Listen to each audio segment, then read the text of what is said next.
Seok adalah seorang remaja laki-laki yang muak dan lelah dengan hidupnya. Semua orang selalu meremehkannya, bahkan memandanginya dengan benci dan rasa jijik hanya karena penampilannya yang gendut, pendek, dan buruk rupa, dengan orang-orang mencapnya sebagai pecundang. Ayahnya pun memutuskan untuk membeli susu dan tidak pernah kembali karena jijik melihat wajahnya. Ayahnya pun berkata, "Dasar kau anak haram." Namun, setelah meneteskan air mata yang begitu banyak selama bertahun-tahun, Seok tiba-tiba terbangun sebagai pria paling menarik di dunia. Park Hyung Seok menjalani hidupnya dengan diintimidasi oleh kelebihan berat badan dan penampilannya yang pendek dengan orang-orang mencapnya sebagai pecundang. Dia sering dipermalukan di sekolahnya dan dilecehkan secara fisik oleh salah satu siswa. Ia juga dipaksa untuk bertindak dan bersuara seperti anjing dan babi, dan akan dipukuli lagi jika dia tidak melakukannya dengan sempurna. Beruntungnya ia tidak dipaksa bertindak seperti banteng, karena jikalau banteng sudah bertindak, maka negeri Konoha ini akan damai.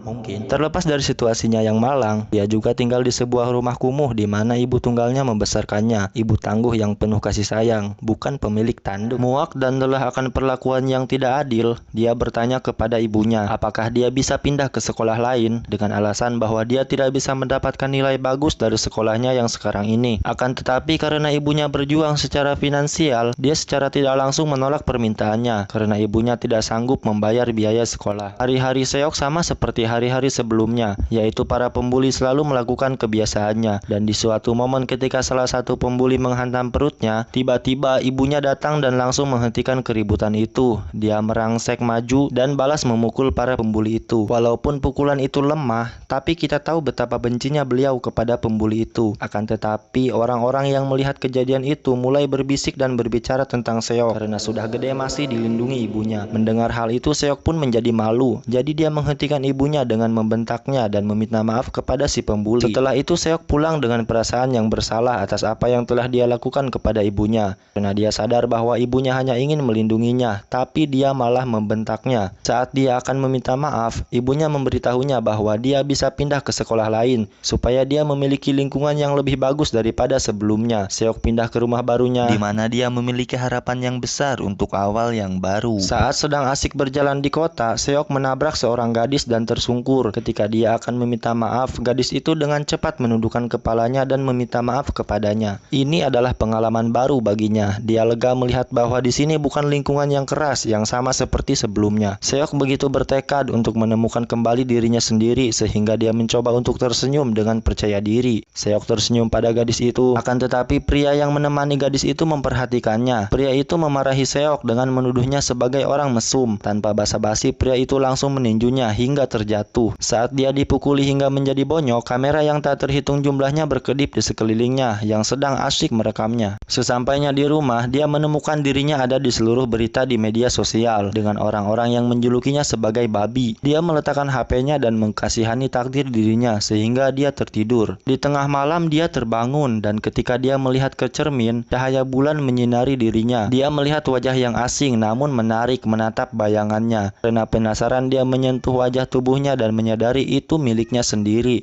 Dia dengan cepat kembali ke kamarnya di mana dia melihat tubuh aslinya yang kelebihan berat badan di lantai. Dia menampar tubuhnya dan bangun sebagai pria gendut lagi. Dia lega melihat lengannya yang gemuk lagi dan berpikir itu adalah mimpi yang menakutkan namun membahagiakan. Namun ketika dia akan tidur, dia terkejut berteriak ketakutan karena dia melihat pria menarik tertidur di sebelahnya. Dia mencoba membangunkan pria yang menarik itu. Tiba-tiba Seok terbangun di badan pria yang menarik itu, sedangkan dirinya yang asli malah tertidur. Seok sekolah dengan tubuh yang menariknya. Mereka memandangnya seolah-olah dia adalah seorang selebriti, youtuber, dan selebgram bercentang biru. Orang-orang berbicara tentang daya tariknya, bahkan yang sedang di jendela, lapangan, jalan, ataupun yang di kamar mandi, semuanya tercengang melihatnya. Ia berjalan ke dalam kelasnya. Para siswa memandanginya dengan kagum dan ia memperkenalkan diri untuk pertama kalinya dengan senyum di wajahnya. Di sana dia melihat gadis dan lelaki yang dulu pernah memukulinya di depan umum. Dia duduk di sebelahnya. Lelaki itu memperkenalkan dirinya sebagai Jin Seung. Meskipun dia gemetaran di dalam, dia juga memperkenalkan dirinya juga sambil berpikir bahwa Jin Seung tidak mengenalinya. Saat berjalan pulang, dia melihat lowongan pekerjaan untuk shift malam di sebuah toko serba ada. Ada makanan, ada minuman, dan ada-ada saja toko itu. Tanpa basa-basi, pemiliknya segera memperkerjakannya. Meskipun tidak memiliki pengalaman dalam bekerja, si pemilik toko itu menawarinya gaji yang tinggi. Namun dia beralasan bahwa itu itu bukan untuknya, melainkan untuk temannya, yaitu dirinya yang lain. Kembali ke tubuh aslinya, pemilik memperlakukannya berbeda dari dirinya yang menarik dan memperkerjakan dengan gaji yang lebih rendah. Dia berpikir bahwa setiap kali dia tertidur, dia akan beralih ke tubuh yang lain dan dapat dibangunkan dengan paksa. Jin Seong dan beberapa pria memasuki minimarket. Dia mengambil beberapa barang dan memaksanya untuk membayarnya sehingga dia dapat dimaafkan atas kejadian yang sebelumnya. Seok berdiri dengan gugup di kasir. Jin Seong membaca papan namanya dan merasa kesal ketika dia memiliki nama yang sama dengan teman yang ada di kelasnya. Dia marah dan langsung meloncat memukulinya di kasir, dan para temannya itu mengambil foto setengah telanjang dan memarnya. Mereka mengancam bahwa fotonya akan dipublikasikan bila dia melaporkannya. Ketika mereka pergi, Seok menunduk menatap lantai dan menangis ketika dia mengingat semua traumanya lagi. Keesokan harinya, Seok mendengar rekan-rekannya berbicara tentang foto yang mereka ambil kemarin. Mereka terus mengejek dan memanggilnya babi. Mereka bahkan menghina ibunya karena telah membesarkannya, sehingga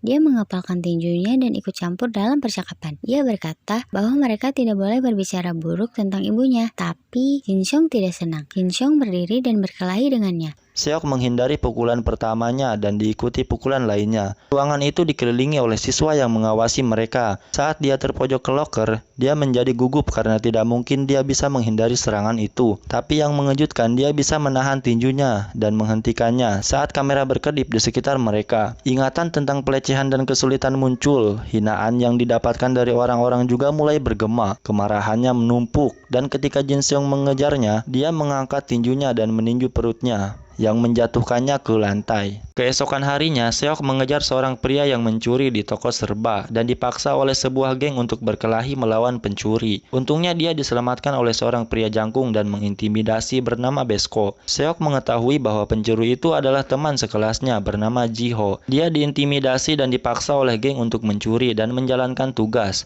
Keesokan harinya, Seok mengetahui Besko adalah pemimpin sebuah geng. Di tengah dari percakapan, Besko memasuki kantin dan mendekati Seok dengan tatapan muram. Seok menjadi gugup dan mencoba membicarakan tentang kemarin, membuat Besko menjadi marah, mengira bahwa dia adalah pemimpin para pengganggu itu. Seok meminta maaf kepadanya dengan alasan bahwa dia salah mengira dia adalah seorang yang dia lihat. Pada hari sebelumnya, teman sekelas pengganggu Seok mendekatinya dan bertanya apakah dia ingin minum, lalu dia terima, namun dia minum begitu banyak sehingga dia pingsan dalam keadaan mabuk. Dia bangun ke tubuh aslinya dan bergegas menuju lokasi tubuh lain. Di sana dia bertemu lagi dengan teman sekelasnya yang menindasnya di toko serba ada. Tetapi mereka membiarkannya pergi karena dia mengaku sebagai temannya Seok. Berpikir bahwa dia adalah anggota geng sambil menggendong dirinya yang lain di punggungnya, Jin Seong dan kawan-kawannya melihat mesin arcade tinju. Tiba-tiba Jin Seong mengajarinya sikap dasar seorang petinju. Keesokan harinya, Seok kembali dari sekolah dan menemukan ibunya menatap tubuhnya yang tertidur. Meski kaget, dia memperkenalkan dirinya sebagai teman sekamar sekaligus temannya dan memberitahunya bahwa Seok sedang beristirahat karena dia bekerja shift malam. Dia senang mengetahui bahwa putranya memiliki teman baru dan ingin lebih mengenalnya. Keduanya pergi ke kedai kopi dan dia menolak untuk membeli kopi karena harganya. Tapi dia bersikeras. Selama percakapan, ibunya tidak bisa berhenti berbicara tentang Hyung Seok dan bertanya bagaimana kabar putranya. Dia mengkhawatirkannya, jadi dia meyakinkannya bahwa dia bergaul dengan teman-temannya. Dia tiba-tiba ingat bagaimana dia memperlakukan ibunya sebelumnya karena frustasi. Saat mereka akan pergi, ibunya bertanya kepada Byung Ji yang ternyata bekerja di sana, apakah dia bisa membawa kotak di pintu bersamanya. Dia mengetahui bahwa ibunya melakukan dua pekerjaan karena dia butuh uang untuk membayar biaya sekolah. Dia mengumpulkan sisa-sisa untuk mencari nafkah dan dia mengkhawatirkannya. Saat dia akan pergi, dia memberinya uang untuk membayar kopi yang dia pesan. Besko mendekatinya dan membawanya ke lokasi konstruksi. Besko mendesaknya untuk bertarung karena dia salah mengira bahwa Seok sedang menindas. Seok bingung tentang apa yang terjadi dan ketika dia akan menjelaskan, Besko menerjangnya, tetapi dia menghindari serangannya. Dia diserang lagi dan tidak melakukan apa-apa selain menghindari semuanya. Seok bertanya kepadanya tentang apa yang dia lakukan. Besko memerintahkannya untuk memberinya uang dan diberikan kepada ibunya sebelumnya. Dia mulai berpikir Besko tidak berbeda dari pengganggu sebelumnya. Ketika Besko menyerangnya lagi, dia mencoba untuk meninjunya, tetapi dia memblokirnya. Tiba-tiba, dia ingat apa yang diajarkan Jin Seong kepadanya, sehingga dia memposisikan dirinya dari sikap tinju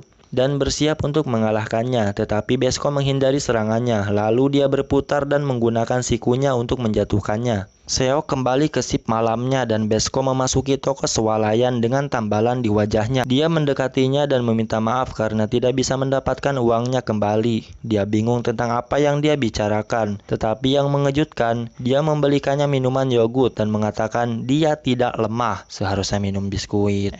Tapi biskuit bukan minuman. Dia hanya perlu berlatih. Ketika Besko pergi, Seok mencoba berolahraga, tetapi di tengah perjuangannya, seorang wanita cantik masuk dan melihatnya. Karena malu, dia meminta maaf kepadanya. Secara mengejutkan, dia tersenyum padanya dan bahkan membelikannya minuman, berharap dia beruntung dalam pelatihannya. Sesuatu yang tidak akan terjadi kepada salah satu dari kita. Seok dan Jiho menjadi teman dekat. Saat berjalan di aula, dia melihat seorang siswa dari kelas tari vokal diintimidasi oleh seorang siswa lain. Tanpa ragu, dia mendekati si pengganggu yang bernama Hobin. Setelah para pengganggu pergi, Seok mencoba untuk membantu siswa yang diintimidasi itu berdiri, tetapi dia menolak untuk meraih tangannya dan pergi. Scene berpindah pada tugas malamnya. Wanita dari sebelumnya memasuki toko dan menyapanya. Dia bertanya apakah dia masih melakukan latihan dan tersenyum ketika dia menjawab, ya. Dia terpana oleh kecantikannya, sehingga dia tidak bisa tidak tersipu. Di kafetaria, Seok menyaksikan Deokhoa diganggu lagi. Karena tidak bisa melihat orang lain dipukul seperti dia sebelumnya, dia bergegas ke arah mereka. Para pengganggu bersiap untuk melawan Seok, tetapi akhirnya pergi setelah Besko muncul. Besko bertanya Seok mengapa dia mencoba menyelamatkan Deokhoa, dan dia menjawab bahwa dia tidak bisa melihatnya diintimidasi tanpa melakukan apa-apa. Tetap saja, Besko tidak mempercayainya dan meninggalkannya dengan ancaman. Seok memeriksa apakah Deokhoa baik-baik saja, tetapi dia tidak menjawab dan meninggalkannya seperti biasa. Namun,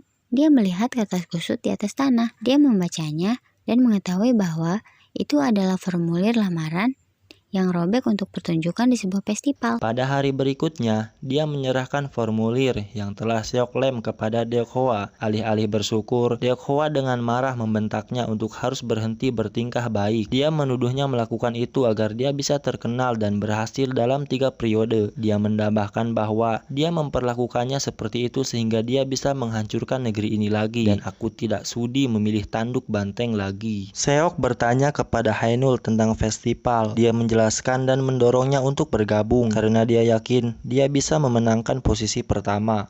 Scene berpindah saat dia sedang membersihkan kelas. Motivasi Haenul bergema di benaknya karena sebelumnya tidak ada yang pernah mengatakan itu kepadanya. Jadi tidak mungkin dia bisa tampil di atas panggung. Namun membayangkan dirinya tampil membuat hatinya berdebar. Dia menghabiskan begitu banyak waktu sendirian, sehingga dia hanya bisa menghibur dirinya sendiri dengan bernyanyi. Dia meneteskan air mata ketika dia mengingat pujian ibunya atas suaranya yang dia abaikan pada saat itu. Dia melihat bentuk Deokhoa dan berpikir itu penting baginya. Seperti dia bernyanyi ketika dia tidak bahagia dan juga kesakitan. Setelah menyelesaikan lagunya, dia terkejut menemukan Deokhoa berdiri di belakangnya. Dia terkejut melihat wajahnya yang memar dan menangis. Jadi dia menyerahkan formulir itu lagi. Namun dia lebih terkejut lagi ketika Deokhoa memintanya untuk tampil bersamanya di festival. Deokhoa mengundang Seok ke rumahnya untuk berlatih lagu mereka. Seok kagum dengan bakat Deokhoa dalam mengarang. Keduanya terus berlatih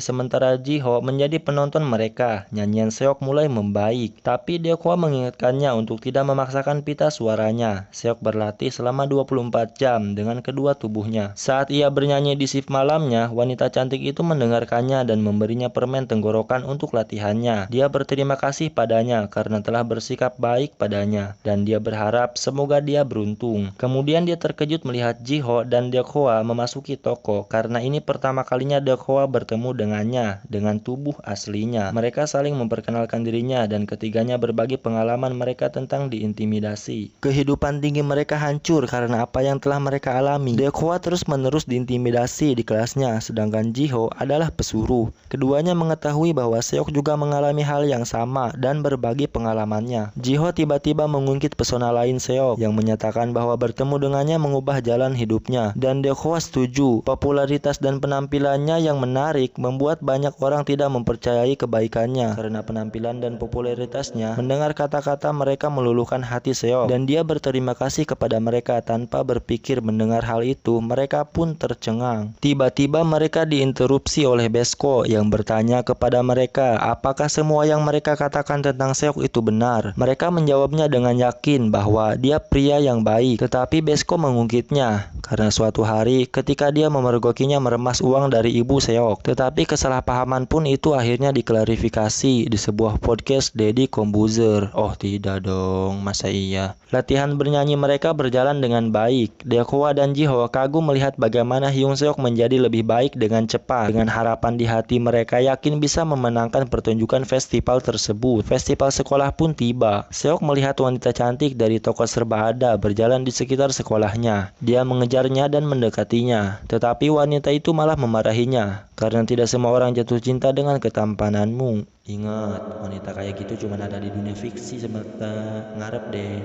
Cemen lu.